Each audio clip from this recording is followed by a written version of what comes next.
social impact. The goals that we set for ourselves individually and collectively depend on our concept of the self, our sense of identity. And through the monopoly they now have in the education systems in most parts of the world, the scientists who support the Darwinian theory of evolution are giving us a very materialistic concept of the self. They're saying, well, as human beings, we are just machines made of matter. And if we accept that, and most people do these days, they tend to become very materialistic in the goals that they set for themselves. They tend to think that to produce and consume more and more material things is the main purpose of human life. And I believe it's this fundamental attitude, this fundamental mistaken sense of identity that is responsible for the world's environmental crisis. And Peter laid out some of the dimensions of that, and I believe also the underlying cause. And I believe the underlying cause is a materialistic, overly materialistic sense of identity. And we're told that not only are we machines made of matter, we are machines made of matter in competition with each other for survival. As Richard Dawkins charmingly put it, we are survival machines, robot vehicles blindly programmed to preserve the selfish molecules known as genes. So I believe it's this attitude that is responsible for the intense levels of conflict that we see in the world today. We see conflict on the level of individuals, conflict on the level of class, society, nation, religion, a lot of unnecessary conflict that is not really very helpful in any way for our human civilization. So the solution to the environmental crisis, the solution to the intense levels of conflict, I believe has to lie with going back to the very root, back to our sense of identity, who we are, where we came from, where we should be going. And I think we need a new science that recognizes that there's more to a human being than chemicals, more to a human being than ordinary matter. We need a science that recognizes the vital forces, the vital energies that are there, that are part of the human essence, and that recognize the existence of a conscious self that can exist apart from matter.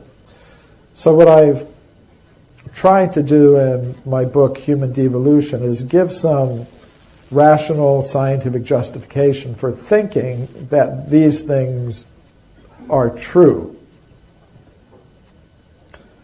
And I'm not claiming any monopoly on truth, either for myself or for the Vedic perspective. I think truth can be found in many places, and I encourage people to look wherever their path leads them. Mine has led me in a certain direction, but others may follow different paths.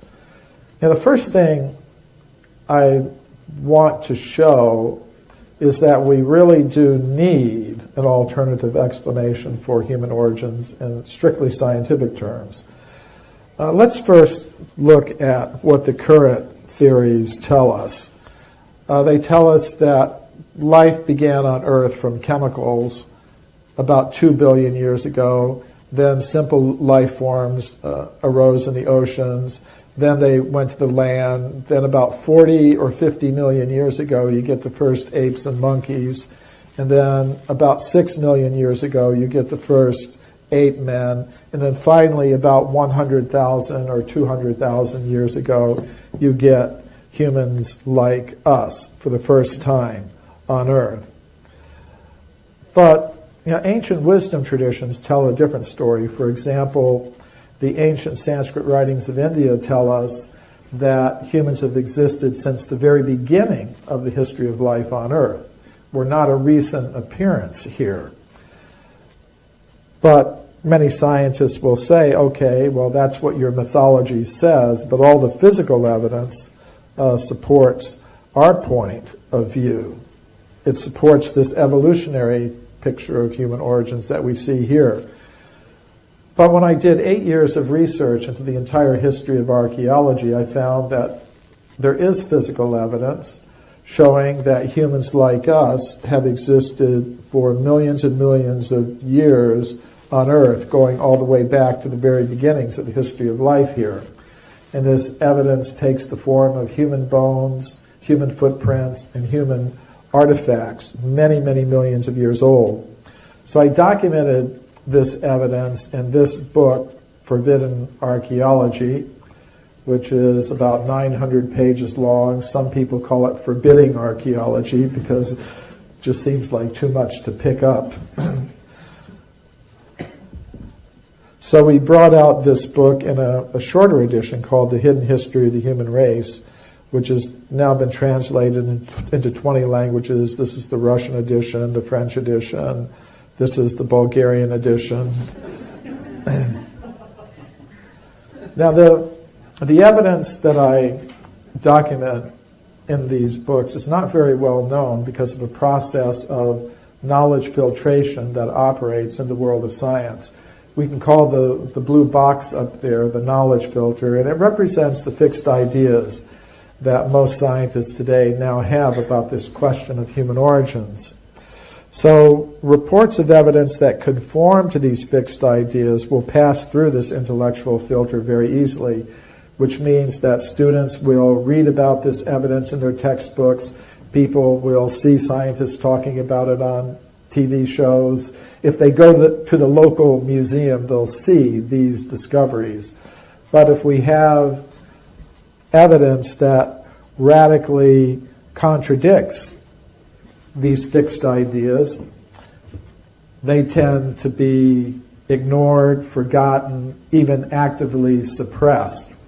So I'm going to give a few examples of the kind of evidence that I'm talking about. This is Virginia Steen McIntyre. She's an American geologist who I know personally. When she was a young woman, just after she got her PhD, she was a rising star in her profession. But then she was called to Mexico to date an archaeological site called Huayatlaco. This is the excavation at Huayatlaco. The American and Mexican archaeologists there found human artifacts in layers of solid rock. And of course, they wanted to know how old they were. So they called a team of geologists to date the site. Virginia Steen McIntyre and her colleagues used 4 different methods to date the site. And they got an age of about 250,000 years. But the archaeologists said, we can't accept that. That's impossible. According to their theories, human beings capable of making the artifacts didn't exist anywhere in the world at that time. They hadn't evolved yet. So they refused to publish the age for the site given by their own hand-picked team of geologists. And Virginia Steen McIntyre decided, well, I'll independently publish the age for the site. If these archaeologists won't publish it, I will. So she did that. And when she did, she experienced an extreme negative backlash from her colleagues in the scientific world. She was labeled a troublemaker, a publicity seeker, a maverick. She wrote to the editor of the journal that published her report, not being an anthropologist, I didn't realize how deeply woven into our thought the current theory of human evolution has become. Our work at Huayatlaco has been rejected by most archaeologists because it contradicts that theory, period. So this is how this knowledge filtering process works. Now here's a case from England. This is the Red Crag Formation at a place called Walton-on-Naze. The Red Crag Formation is this layer here. It's got this reddish color. And this is where Walton-on-Naze is in East Anglia, near Ipswich. And there's some fossil shells that are found in this formation, the Red Crag Formation. Now, in 1881, the geologist Henry Stopes made a report about a very interesting shell, that was found at in the Red Crag at Walton-on-Naze, and here it is. It's interesting because it has a very simple but nevertheless recognizable human face carved upon it, the first happy face. And he reported on it at a meeting of the British Association for the Advancement of Science. Now, it's interesting because the Red Crag Formation is between 2 and 3 million years old. And according to most modern scientists, the very first symbolic marks made on shell or bone by humans are less than 100,000 years old. One of the oldest examples they have is some simple marks made on a piece of bone from the Blombos cave in South Africa, and they believe it's 77,000 years old. So to have this sort of thing at 2 or 3 million years old is really quite extraordinary. It was a very controversial find at the time. Many scientists heavily criticized Henry Stopes, but his daughter, Mary Stopes, who was also a geologist, defended her father's discovery in some scientific publications. And in the same part of England, I want to point out one thing, is that this carved shell with a human face on it has gone missing. No one can locate it today. That often happens with these discoveries related to extreme human antiquity. They tend to disappear. So that's the case with this, although we do have the photographs and original scientific reports. Now, another interesting discovery was made in the same region. It was a fossil human jaw from the same region. And this anatomically modern human jaw was found 16 feet deep in the Red Crag Formation at Foxhall in England in 1855. And Foxhall Hall is shown on this map. It's on the eastern outskirts of Ipswich, which is near to the place where the carved face was found on the the carved human face was found on the shell. So this human jawbone was also found in the Red Crag Formation, which is 2 or 3 million years old. So that's further evidence for a human presence in England going back 2 or 3 million years. Oops, wrong way. So later in the 20th century, another English researcher, J. Reed Moore of the Prehistoric Society of East Anglia, went to Foxhall and made some additional excavations there, and he found more evidence of a human presence in the form of stone tools and weapons and evidence for the deliberate use of fire. And the American anthropologist Henry Fairfield Osborn wrote, the discoveries of J. Reed Moore on the evidence of the existence of Pliocene man in East Anglia open a new epoch in archaeology. They bring indubitable evidence of the existence of man in southeast Britain, man of sufficient intelligence to fashion flints and to build fire before the close of the Pliocene. So the Pliocene is the geological period that extends from 2 million to 5 million years ago.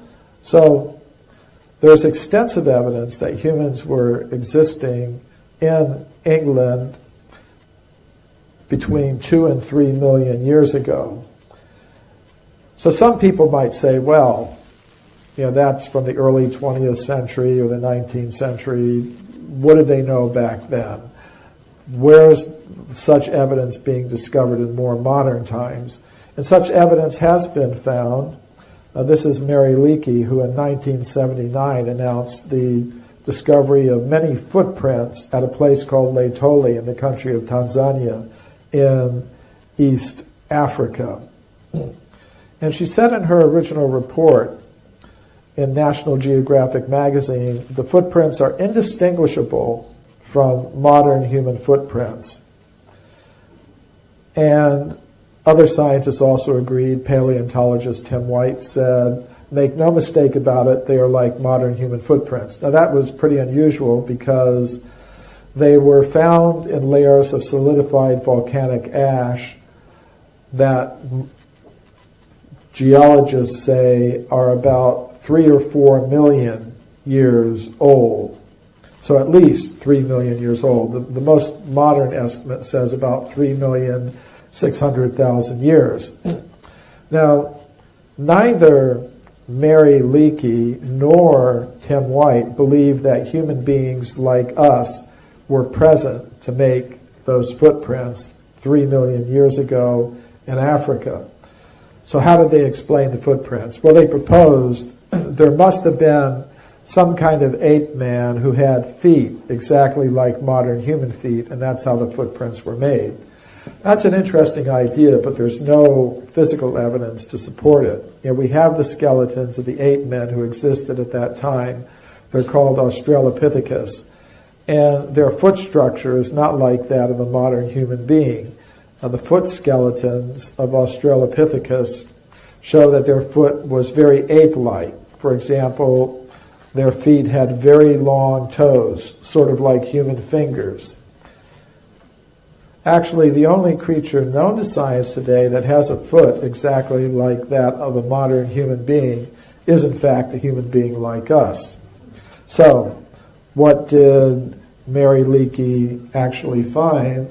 I believe she found evidence that humans like us were present 3 or 4 million years ago in Africa.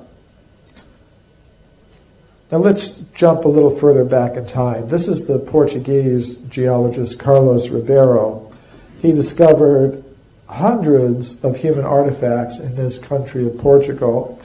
And as a geologist, he said they cannot have come from any higher, more recent level.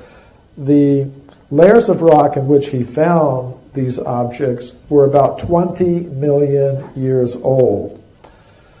So he displayed the artifacts in the Museum of Geology in Lisbon with labels indicating an age of 20 million years. But if you go to the museum today, you won't see the artifacts displayed in those cases anymore. Today, they're kept locked in these cabinets down here. But I got permission from the director of the museum to open up those cabinets, and I was able to study and photograph some of these 20 million year old human artifacts from Portugal. By studying Ribeiro's original documents, I was able to go out into the countryside of Portugal and relocate some of the places where he made his discoveries. For example, this is the quarry at Morganheira, and here's one of the artifacts that he found there. It's a flint artifact, pointed. Now, it's interesting what happened. When Ribeiro was alive, he displayed the artifacts in the museum with labels indicating an age of 20 million years. After he died, his colleagues did something interesting. They left the artifacts on display in the museum, but they wrote new labels for all of them, giving them far younger ages. This is the new label that they wrote for the artifact I just showed you. The second line here gives the age. It says in Portuguese, Paleolítico Superior. That means Upper Paleolithic. And according to modern archaeologists, that period in Europe goes back about 20,000 years. So Ribeiro's colleagues thought 20 million years, that's impossible. 20,000 years, that sounds about right. So they wrote new labels for all of the artifacts. And then the next generation of officials in the museum just put the entire collection away, new labels and all. And I'm the first researcher in over 50 years to see them.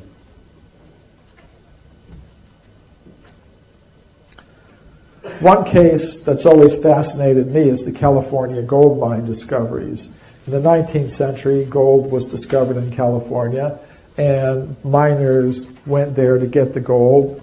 To get the gold, they dug tunnels into the sides of mountains like Table Mountain here in California, in the Sierra Nevada mountains.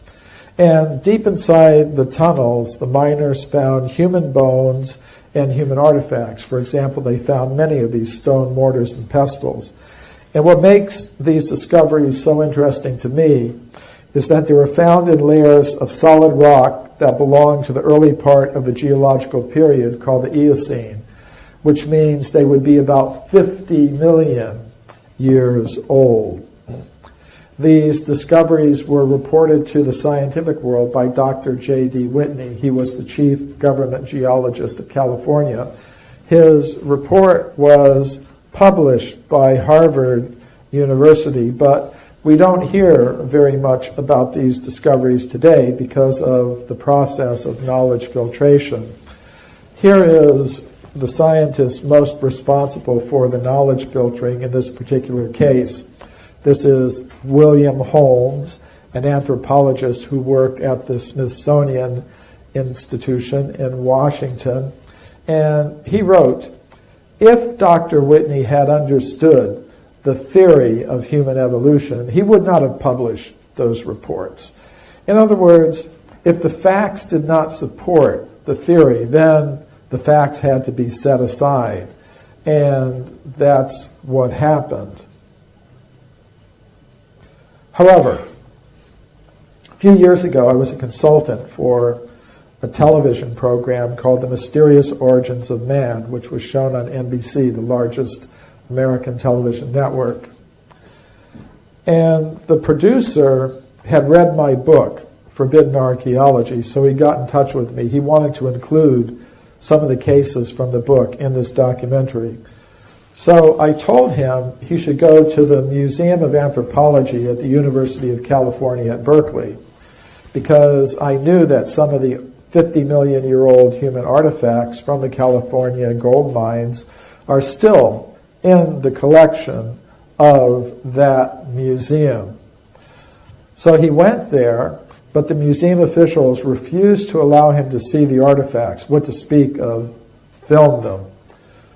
Nevertheless, we were able to find some photographs that were taken of the artifacts by Dr. Whitney in the 19th century. So we did have some imagery to use in the television program. It was interesting when scientists in America found out that NBC was going to show this program, they tried to stop NBC from showing it. They weren't successful. Actually, it was a very popular program. And recently a DVD's been released that has the entire program, plus many of the outtakes, interviews with me and others that weren't included in the broadcast show. But when scientists found out that NBC was going to show this, they tried to stop NBC. They weren't successful. So then they went to the government. They went to the Federal Communications Commission, which is the agency of the government in the United States that regulates the TV broadcasting industry. And they asked the government to investigate NBC, to censure NBC, to force NBC to broadcast apologies, public apologies for having shown this program. And they also wanted the government to fine NBC millions of dollars so that they would never do anything like this again. Now, I'm happy to say the government did do this, But it was interesting to me that these sorts of attempts were made to prevent this information from reaching the people. Now, more recently, I went back to the museum myself. I was preparing a report about these discoveries for a meeting of the World Archeological Congress, the world's largest international organization of archaeologists.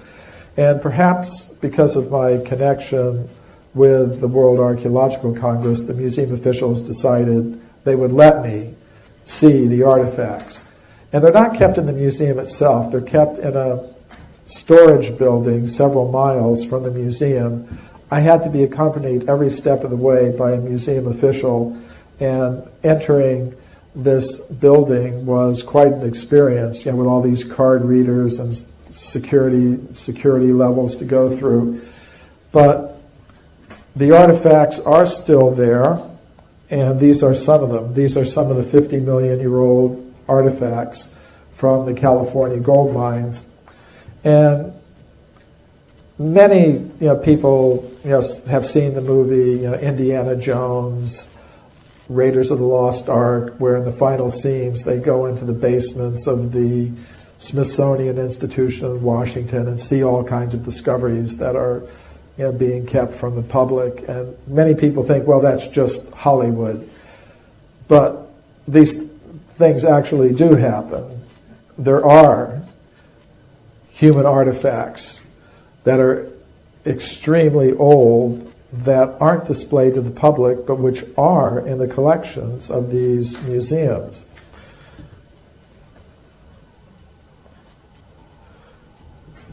After studying some of Dr. Whitney's original reports, I went into the mountains of California, and this is Table Mountain as it looks today, and we were able to relocate some of the old 19th century gold mining tunnels where these objects were discovered, and it should be possible to do more research there. Now, how far back in time can we go with evidence like this? In the year 1862, a scientific journal called The Geologist published an interesting report. An anatomically modern human skeleton was found 30 meters below the surface of the ground in the state of Illinois in America. And according to modern geologists, the level at which the skeleton was found is about 300 million years old. And directly above the skeleton was a thick layer of slate rock, which was unbroken, which means the skeleton cannot have come down from any higher, more recent level. It had to be as old as the layer in which it was found. In this case, 300 million years, which is older than the dinosaurs. This interesting report from Scientific American tells of a beautiful metallic vase that was found 5 meters deep in solid rock near Boston. According to modern geological reports, the age of the formation in which the object was found is about 600 million years. The oldest objects I found in my research come from South Africa. Miners in the western Transvaal region have found many of these round objects. They're made of hematite, which is a naturally occurring type of iron. The most interesting feature is the parallel grooves that go around the center of each object. These were shown on the NBC television program, but before NBC agreed to allow them to be shown, they said, you have to give them to an independent company of metallurgists to examine. So we did that, and the metallurgists gave a report saying they could not explain how those grooves could have formed naturally in the layers of the earth, which means they had to have been made by someone with human-like intelligence. Now these objects, these hematite spheres, are found solidly embedded in mineral deposits over 2 billion years old. So I could go on and I could keep you here until Christmas, going through one case after another, but I'm not going to do that because there are other things I want to talk about.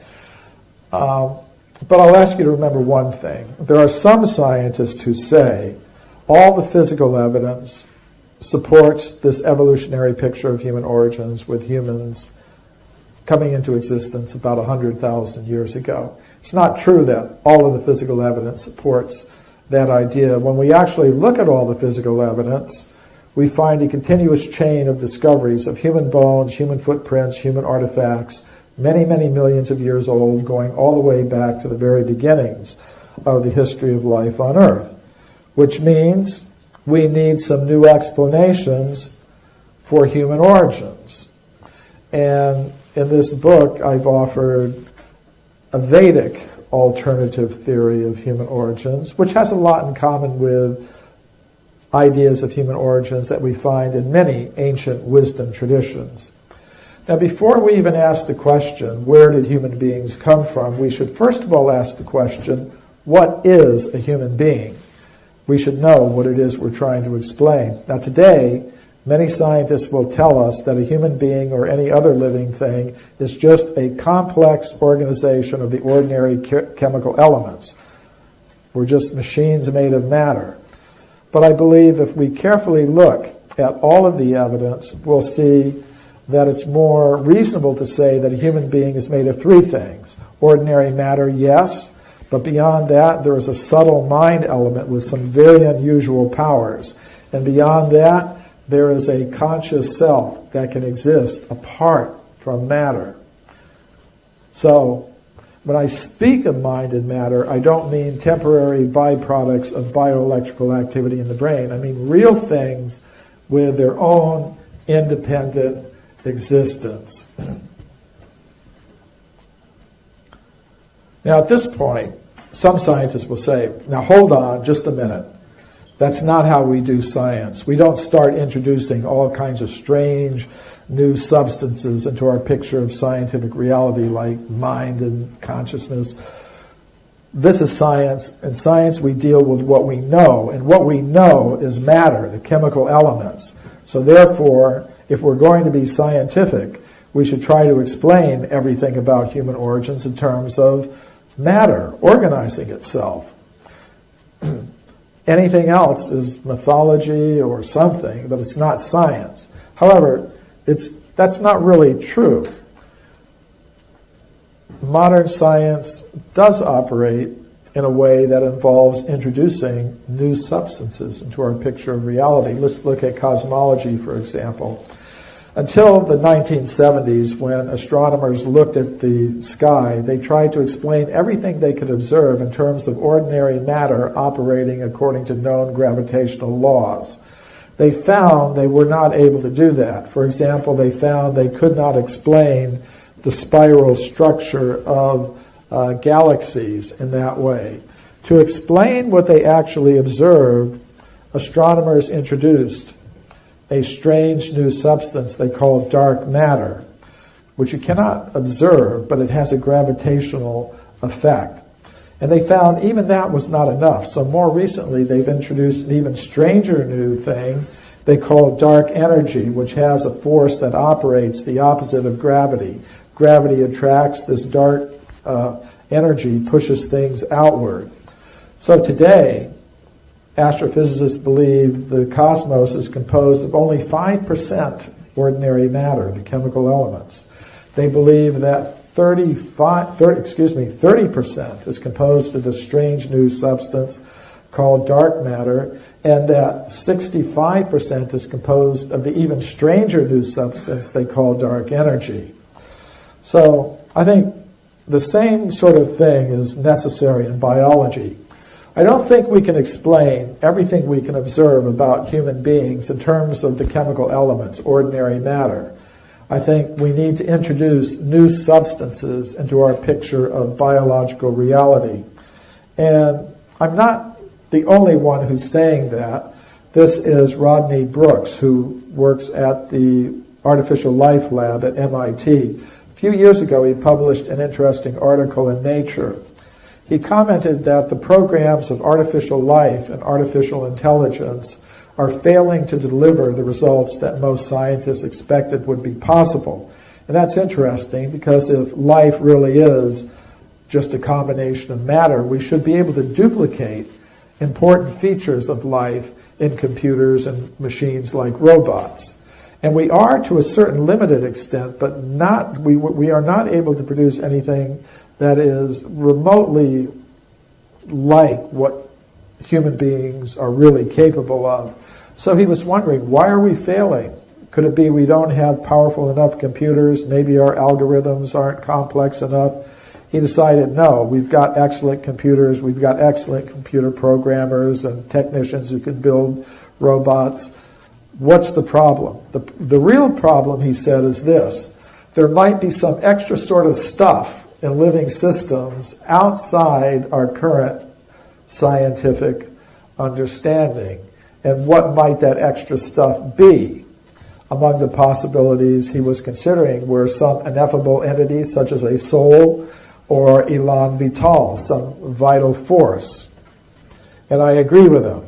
I think we do need to add some new substances into our picture of biological reality. I think we need to add a mind substance and the substance of consciousness. And I think there's some scientific justification for this. The ordinary matter we don't have to talk about. Everybody accepts that. But what about scientific evidence for the existence of a subtle mind element associated with the human organism with very unusual powers that cannot be explained by our current laws of physics? There is some evidence for this, but it's been subjected to the knowledge filtering process so that you won't find it mentioned in the official education system or scientific institutions. And I'll give some examples of evidence for a mind element. Mind is something like air. We can't see air, but when air moves over an element that we can see, like water, we can observe its effects. We can see waves forming. So mind is something like that. We cannot see the mind, but many scientists have observed the very unusual effects of mind on ordinary matter. Now, one of these scientists was a famous English scientist, Alfred Russel Wallace. He was, along with Darwin, the co-founder of the theory of evolution by natural selection, but we rarely hear his name these days. And that's because he became interested in research into the paranormal. And when he became interested in research in the paranormal, Darwin wrote to him saying, I don't know what you're up to. I think you're going to murder our joint child, the theory of evolution, by getting into all this paranormal stuff. But Wallace continued with his research, and he was joined in his research by another prominent English scientist, Sir William Crookes, who was later a president of the Royal Society and a very prominent physicist. Together, they studied mediums. Now, mediums are people with paranormal powers. They did a lot of research with the medium Daniel Douglas Hume, who was originally from Scotland, I believe. And Hume had some interesting abilities. You know, for example, he could take an accordion, hold it on the top end, opposite the keys, and the accordion would play very elaborate tunes. So Wallace and Crookes decided to study this. They wanted to make sure that he wasn't, surreptitiously like some magician, getting his other hand down there on the keys to play it, or somehow or other tricking them. So to prevent that, they built a cage. This is their experimental apparatus. And he had to hold the accordion at the top here, opposite the keys, and this cage would prevent him from getting his other hand down there or his foot or whatever to manipulate the keys and cause it to play some very elaborate tune. Another possibility they considered was, well, maybe he had some kind of trick accordion with some mechanism inside it. So they bought a completely new accordion from a music store and used that in their experiments. And the experimental setup was like this. Hume had to sit with one hand on top of the table, his other hand on the accordion. And even under those carefully controlled conditions, he was still able to cause the accordion to play very elaborate tunes. But it doesn't stop there. Both Wallace, the co-founder of the theory of evolution, and Crookes, a president of the Royal Society, they both testified that on occasion they would see him take his hand completely out of the cage, and the accordion would be floating in the cage all by itself, playing very elaborate tunes. Now, you're not going to read about that in your physics textbooks, but these things were actually reported by these prominent English scientists. Another thing that both Wallace and Crookes observed were levitations by Hume. Now, we know that there are magicians who can perform the illusion of a levitation, but it requires some kind of apparatus. So what they would do is they would go to Hume's apartment, his lodgings in London, unannounced, and just say, "Come with us right now." And they would take him to some place he'd never been before, the home of some gentleman, a scientist or scholar, with nobody to assist him, no apparatus. They would simply take him to the middle of the parlor or whatever, and then they would observe him levitating under these circumstances. And it happened once in the home of Crookes. And he said he felt everywhere, around him, below him, beside him, over him. No wires, no apparatus. He's just floating in the air. On another occasion, the scientists had him on the third floor of a building in a room, and they observed him assume a horizontal floating position, float out a window on the third floor, and then float and come in another window horizontally, and then assume a vertical position. So I take this as evidence for a subtle mind element. Of course, those into shamanic realities will understand that mind over matter is a very real thing, and those that are able to control the mind can actually do these things. Now, another example.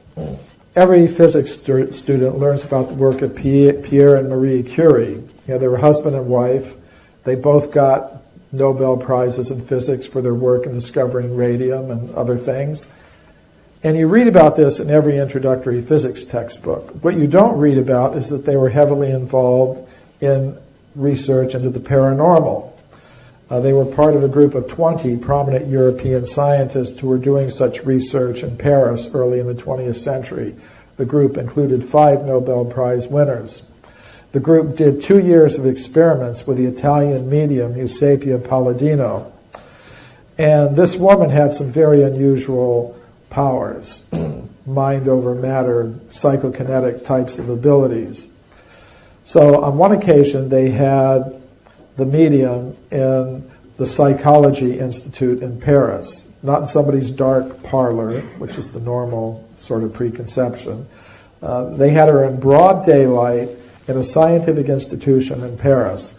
They put her in a chair. Marie Curie, the Nobel Prize-winning physicist, held her hands. Other scientists held her feet, completely controlling her motions. And under these conditions, Pierre Curie, the Nobel Prize-winning physicist, said that he observed a large table in the lab floating about a meter off the ground in the presence of this woman. And after 2 years of such results, the entire group of scientists signed documents saying these things are absolutely true, and we have to take them into account if we're going to have a complete picture of reality. But you're not going to read about this in your physics books today.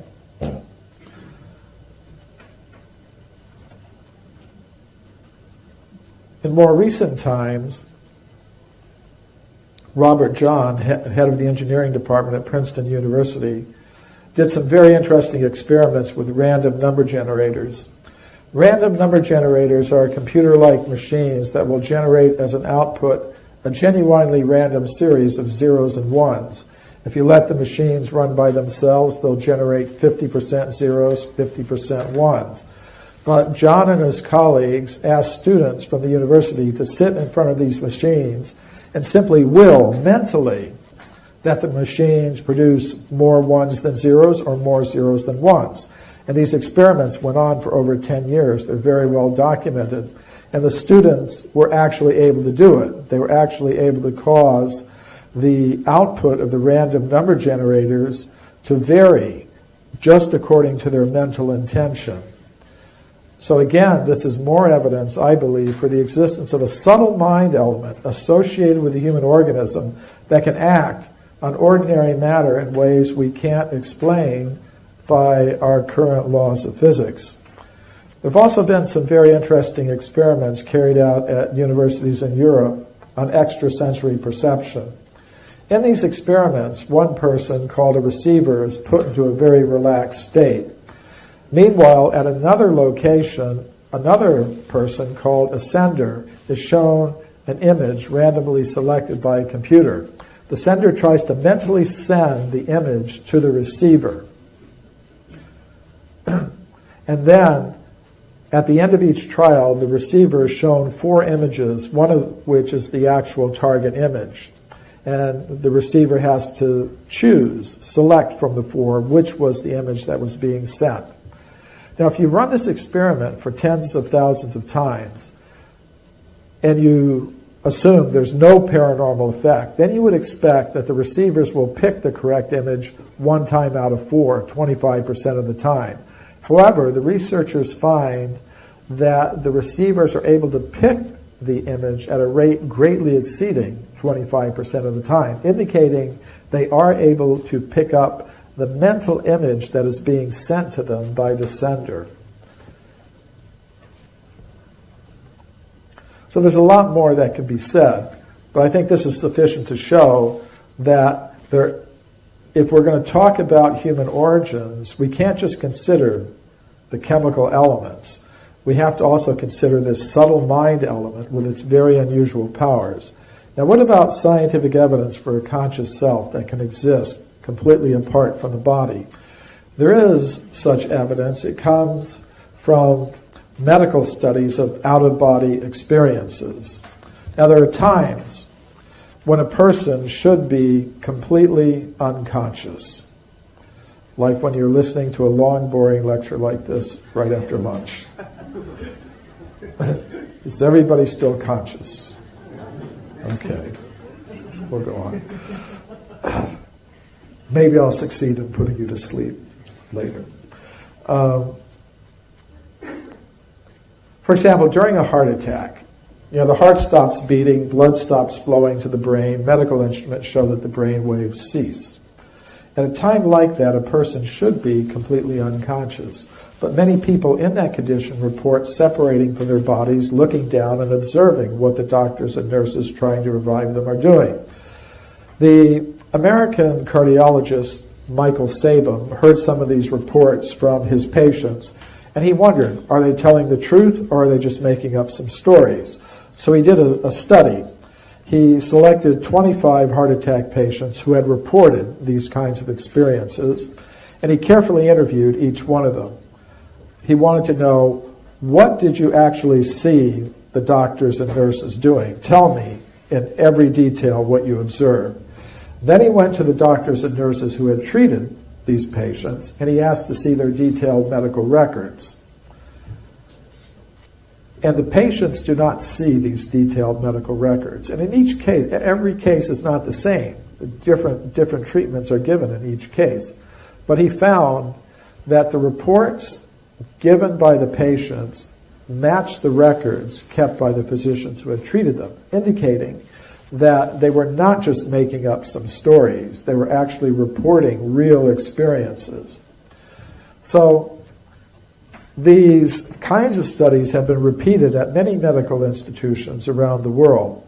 Now, in these cases, it appears that the conscious self separates from the brain, separates from the body, and then goes back into the same body. But that leads to another idea, namely the possibility that a conscious self may transfer from one body into another body. And of course, this is the basis of the idea of reincarnation, or transmigration of the conscious self. And there is some scientific evidence for this. It comes from psychiatric studies of past life memories.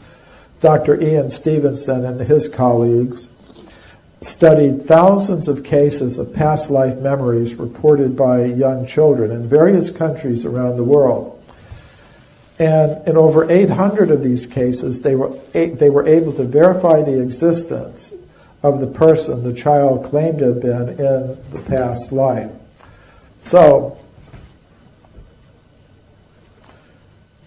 still there are going to be skeptics who are going to say, do you really mean for me to take all this seriously as science?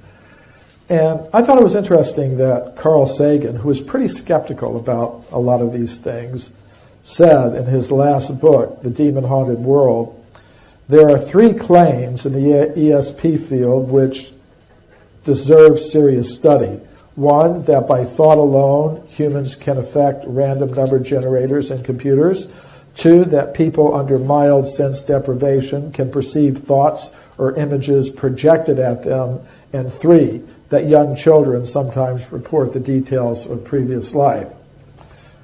Now, I don't agree with Carl Sagan that those are the only things that deserve serious consideration and study.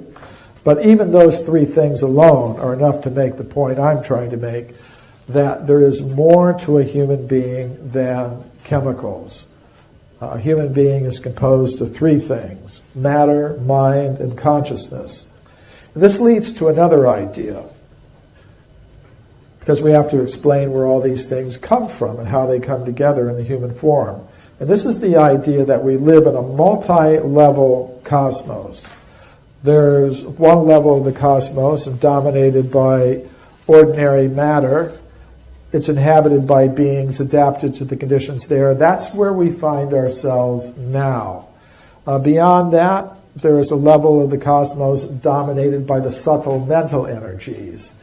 It's inhabited by beings adapted to the conditions there.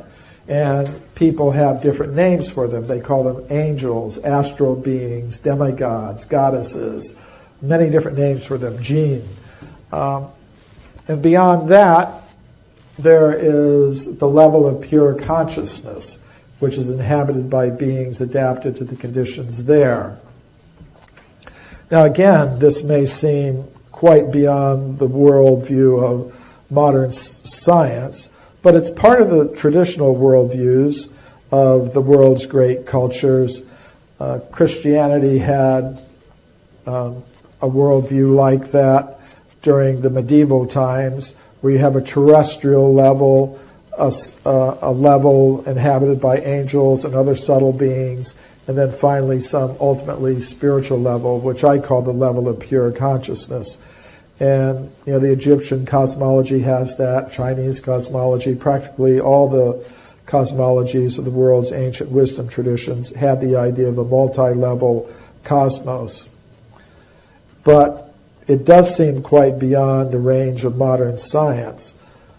So people may wonder, okay, ancient wisdom traditions talk about these things, but what sort of evidence is there in modern times that we exist in a multi-level inhabited cosmos? I think there are 6 categories of evidence that deserve consideration. One is communications from spirits of departed humans that are received by humans on this level of the cosmos. The other is possession of the bodies of living humans by spirits of departed humans. Third category is apparitions of spirits of departed humans, that become visible to humans in our level of existence.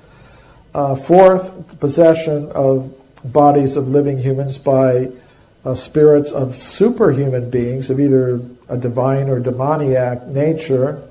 Fifth, apparitions of superhuman beings. And sixth, the modern UFO alien abduction types of events. I'm going to give one example from each category of evidence. This is Sir Oliver Lodge, a prominent British physicist, lived in late 19th century, early 20th century. During World War I, he lost a son, Raymond Lodge. Was killed in Europe during the Great War. And afterwards, Lodge tried to establish communication with the spirit of his departed son. And with this in mind, he approached a medium named Gladys Leonard. But he approached her in disguise so that she wouldn't know who he was, couldn't do any research about him. And through this medium, he was able to establish communication with the spirit of his departed son. And in these communications, things were revealed that would have only been known to his son Raymond. Now, afterwards, Lodge wrote a book about this case. And being a professional scientist, a very prominent scientist, he was very much aware of the kinds of objections that his scientific colleagues would give to the possibility of receiving communications from the spirit of a departed human being. So in this book, he gives very elaborate reasons for accepting the reality of the communications and deals with all these objections that would be given by his scientific colleagues. So I think it's a very interesting study by a professional scientist who believed in the possibility of establishing communication with spirits of departed humans. Now a case of spirit possession. This is the psychologist William James, considered to be the father of modern psychology. In his textbook, Principles of Psychology, he discusses what he regarded as a genuine case of spirit possession. Now, the case is called the Watseka Wonder. Watseka is a little town in Ohio, and in a bit of synchronicity, it's also the name of the street I live on in Los Angeles, Watseka Avenue. So the case concerns a girl named Lorancy Venom. She lived quite a normal life with her mother and father until one day she started going into trance states. And in these trance states, she encountered the spirits of departed humans. And one of them was a girl named Mary Roth, the spirit of a girl who had died some years before. And Mary Roth told Lorancy, I want to visit my parents, my family. They live near you. So I would like to make use of your body in order to do that. So after that happened, Lorancy Venom felt like a complete stranger in her own house. And she began talking of this Roth family. So her parents searched and they found the Roth family and brought them to the house. And as they were coming to the house, Lorancy immediately recognized them. Oh, that was my mother, that was my sister. So both families agreed that Lorancy should go and live with the Roth family, which she did for several weeks. And during that time, she behaved perfectly as their daughter, just manifesting all kinds of detailed knowledge of the family history and the family affairs, things that would have only have been known to Mary Roth. Then, after several weeks, Lorancy again started going into trance states. And Mary Roth told her, okay, I've seen my family, I'm going to go back to where I was. And when that happened, Lorancy Venom felt like a complete stranger in the Roth house. So then both families agreed she should go back to her original family. And what I find interesting about this case is that it was included by William James, a prominent psychologist, in his textbook, Principles of Psychology, as a genuine case of spirit possession. Now here's a case of an apparition of a spirit of a departed human. This is Charles L. Tweedale, who was a fellow of the Royal Astronomical Society here in England. And he had an interesting experience as a child. He was about 12 years old. He was sleeping in his bed, and the moon was shining in through the window, and he happened to wake up, and he saw standing at the foot of his bed the form of an elderly woman. And then the form disappeared. So the next morning, he went to breakfast. His mother and father were there. And he said, Mommy, Daddy, last night, I saw the form of an old woman standing at the foot of my bed. So immediately, his father got up and left the room in a hurry, slamming the door behind him. So Charles asked his mother, Mommy, why did Father leave like that? And his mother explained to him, well, last night in our room, your father saw the form of his mother at the foot of the bed. Then later, they received a telegram that the man's father had died the previous night. So later in life, when he was an astronomer, Charles Tweedale calculated, because he could remember where the position of the moon was shining in his window on that particular date. And from that, he could calculate the time at which the apparition had occurred. And it happened to have been shortly after, just minutes after the woman's time of death. So this is a case of an apparition of a human spirit, an observation of a human spirit departing, reported by an astronomer. Now, cases of possession of human bodies by superhuman spirits, either of a divine or a demoniac sort of nature. Many of you have probably seen at one time or another the film The Exorcist. What many people don't know is that is based on an actual exorcism that was carried out by Catholic exorcists in the United States. It's an actual case. And if you recall the film, which is pretty accurate reflection of what actually happened, the boy in the film was possessed by a spirit that was not just like Mary Roth wanting to come and visit her parents. It was a possession by an extremely demoniac spirit, and this demoniac spirit acting through the body of the boy was carrying out just superhuman sorts of things. So there are cases like that. Then there are apparitions of superhuman beings. For example, the Marian apparitions are very well known in Europe. Generally, they're connected with healing places, like at Lourdes. And because these apparitions have occurred at a time when Europe was taken over by Christianity, the visions of these apparitions of these shining ladies are interpreted as Virgin Mary or something like that.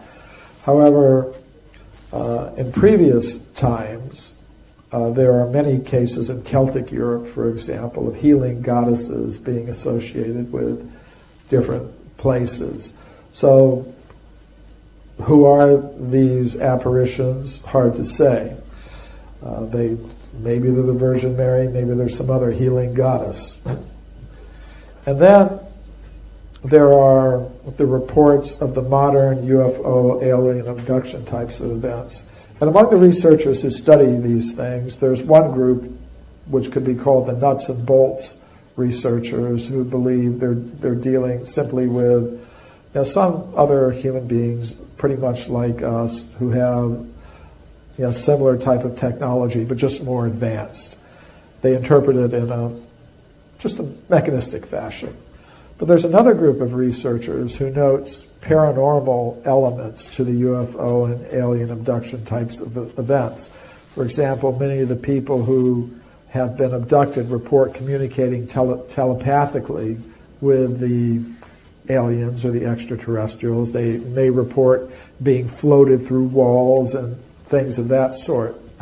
So one of the researchers who's in that latter group was Dr. John Mack, who was head of the psychiatry department at Harvard University Medical School.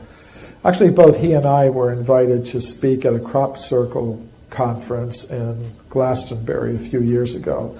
So we met there, and we had agreed to stay in touch with each other because we liked each other's research. Unfortunately, he died in a rather mysterious automobile accident in England a short time later, so we weren't able to keep up our association on that platform anyways. But he wrote in one of his books, "It appears ever more likely that we exist in a multidimensional cosmos.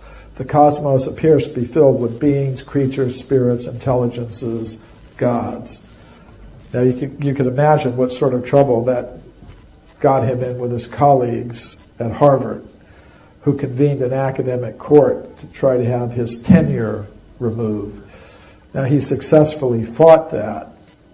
So I think it was one of those rare individuals in the world of science who has the courage to speak out about these things.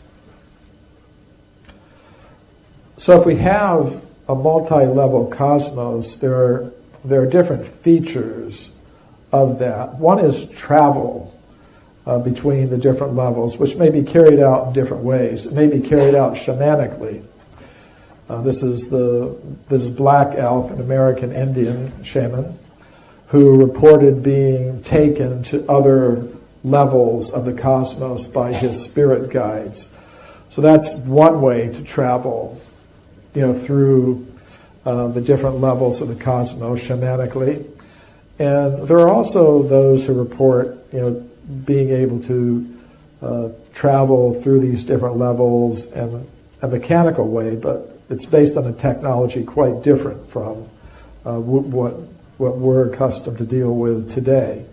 The ancient Sanskrit writings of India speak about vimanas, or spacecraft, that are able to travel not just from planet to planet on our level of reality, but interdimensionally, through different levels of the cosmos.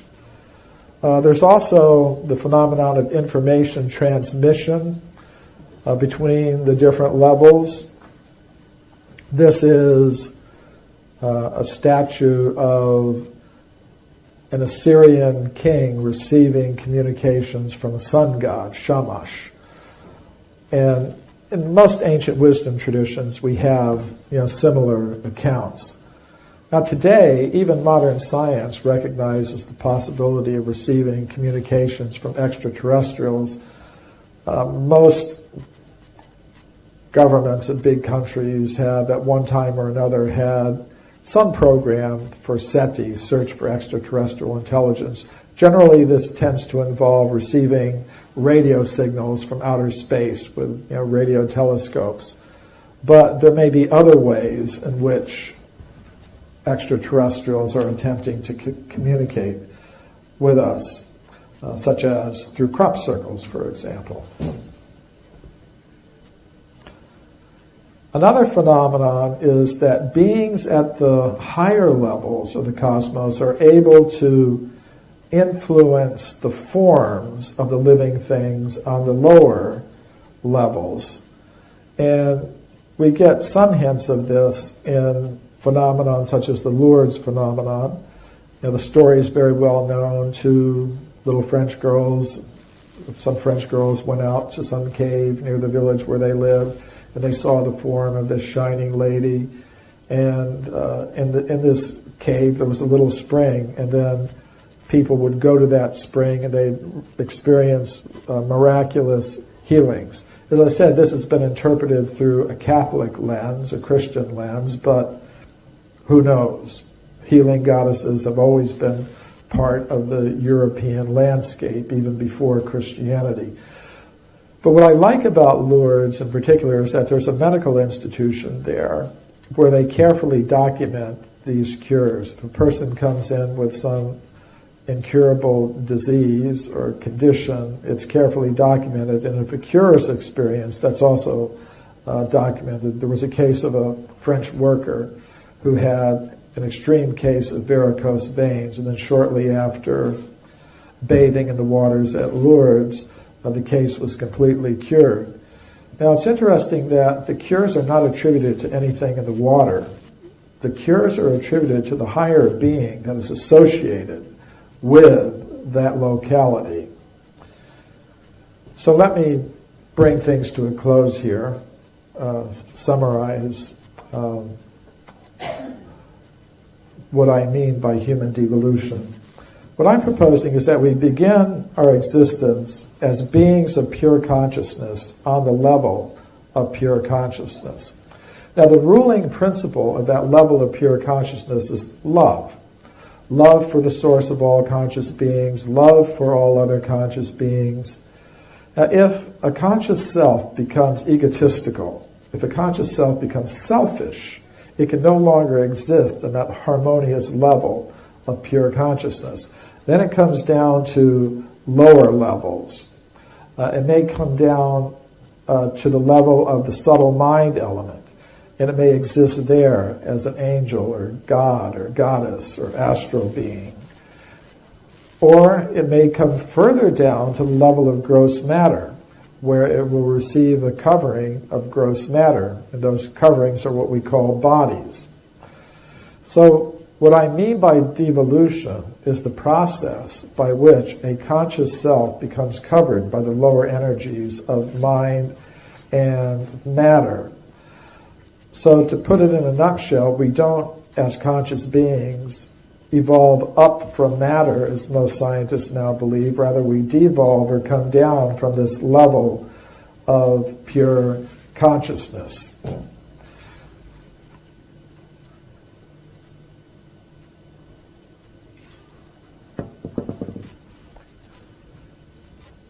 Now, the manner in which the form of pure consciousness receives a form made of matter has been a topic of speculation by philosophers for thousands of years. Plato, the Greek philosopher, had the concept that, yes, on the level of the absolute, there are forms of pure consciousness or pure spirit.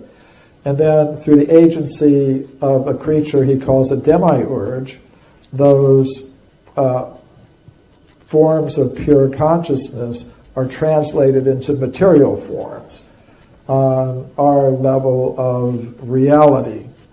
And there's something like that also in the Vedic cosmology. There's a creator god, sort of corresponding to a demiurge named Brahma. And from this creator god comes male and female goddesses. And it is through the sexual activity of these male and female goddesses who exist on higher levels of reality that the forms of the plants, animals, and human beings on our level of reality come into existence. And in their reproductive activity, these gods and goddesses make use of bijas, or seeds. Bija is the Sanskrit word for seed, and the seeds contain the forms that are developed through this sexual reproductive activity. And there's an analogy to this in Western cosmology. The philosophers like Plotinus, St. Augustine had the concept of logoi spermatikoi, rational seeds. And this idea that life on Earth has been seeded, from extraterrestrial sources is something that's even present in modern science. For example, Francis Crick, one of the scientists who discovered the spiral structure of DNA, had a panspermia theory that life on Earth has been seeded from elsewhere in the cosmos. And we also find in some of the modern UFO alien abduction type of accounts the idea of alien-human hybrids. And this is something that's very much present in the ancient wisdom traditions. There are many cases of people on Earth having celestial mothers and terrestrial fathers, or the reverse, celestial fathers and terrestrial mothers. Now, for example, there's the case of the warrior Karna in the Mahabharata, one of the ancient Indian epics. And he had a demigod father and a terrestrial mother. So, but I want to go back to this idea that the forms, the plants, animals, and human beings on our earth are the result of sexual reproductive activities of gods and goddesses on higher levels of reality. Now, normally, on our level of reality, if there's reproductive activity, you can only produce your own kind. For example, if two humans mate, they produce a human child. If two dogs mate, they produce a dog offspring. But these higher beings are able to manipulate their reproductive processes so that they are able to produce bodies not of their own kind. For example, these gods and goddesses may produce bodies of plants. They may produce bodies of animals, birds, insects, human beings. Now that may seem a bit unusual in terms of modern science, but even modern science is getting into some pretty strange manipulations of the reproductive process. There's something called interspecies embryo transfer, whereby scientists take a fertilized egg of one species, implant it in the womb of another species, and the animal gives birth to an offspring that is not of its own species. There are cases like that. Here's one case here. But it's not very widely known, but these kinds of experiments are going on. There's also the phenomenon, again from modern science, of human sperm and human eggs being generated and stored in the bodies of other species, for example, mice. So this idea that all the kinds of bodies that we observe in our level of reality are the product of reproductive activities of gods and goddesses on higher levels may seem a little bit strange, but even our modern science is starting to get into some strange manipulations of the reproductive process. So again, to just wrap it up, we begin our existence on that level of pure consciousness, where we have a form made of pure consciousness. If we become selfish, we come down to the lower levels of the cosmos, where we need vehicles that allow us to function here. And those vehicles are produced by the reproductive activities of gods and goddesses who exist on this second level of reality here, the level of the subtle material energies.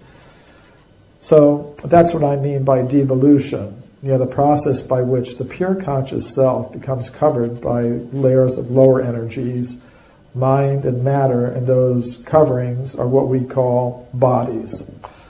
But it's a process that can be reversed. We begin with a form of pure consciousness. It becomes covered by the lower energies of mind and matter. But it's possible to restore consciousness to its original pure state.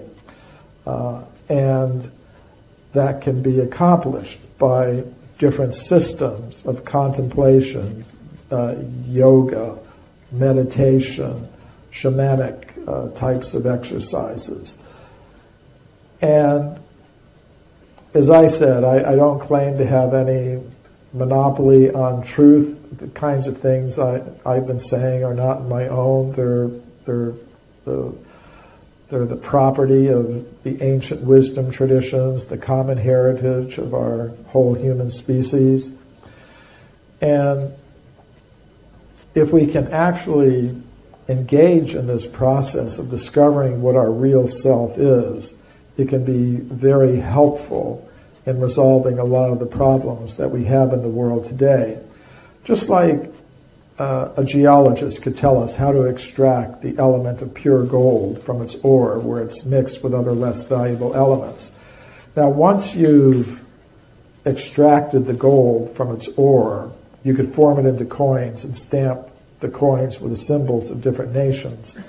But if it's really gold, it doesn't matter what symbol that you've stamped on it.